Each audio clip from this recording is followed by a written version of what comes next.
শুধু এক ব্যাগ সোনার লোভে একটা ছোট্ট শিয়াল তার পুরো জীবনটাই হারাতে বসেছিল। কি হয়েছিল এরপর শেষটা দেখলে তুমি অবাক হয়ে যাবে। এক সুন্দর সকালে ছোট্ট শিয়ালটা আনন্দে হাঁটছিল। পাখি ডাক, রোদের আলো, ফুলের গন্ধে ভরা বন।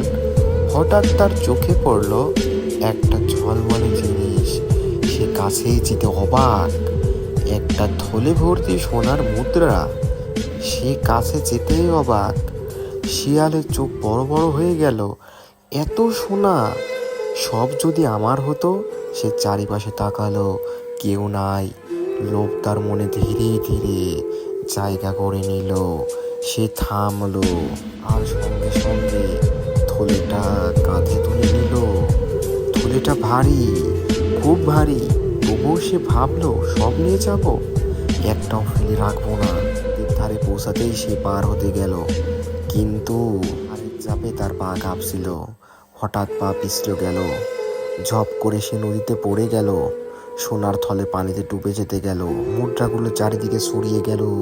নদীর স্রোতে শিয়ালটি আতঙ্কে চিৎকার করতে লাগলো। এখন সে শুধু প্রাণ বাঁচাতে চায়, সোনা নয়। কষ্ট করে চারিদিকে তাকিয়ে দেখলো, সোনা নেই, থলে নেই, কিছুই নেই। চোখে জল নিয়ে সে বুঝলো, সবকিছু পাওয়ার লোভে আমি প্রায় নিজের জীবনটাই হারাতে বসেছিলাম। বন্ধুরা, আমাদের জীবনে অনেক সময় এমন এমন জিনিস আসে যে আমরা বেশি পাওয়ার আশায় যা আছে সেটাও হারিয়ে ফেলি। লোভ কখনো সুখ দেয় না, বরং কেড়ে নেয় শান্তি। যদি গল্পটা তোমাদের কাছে ভালো লেগে থাকে তাহলে এখনই লাইক দাও। শিক্ষামূলক গল্প পেতে সাবস্ক্রাইব করো, কারণ পরের গল্পটা হয়তো তোমার জীবনটা বদলে দিতে পারে।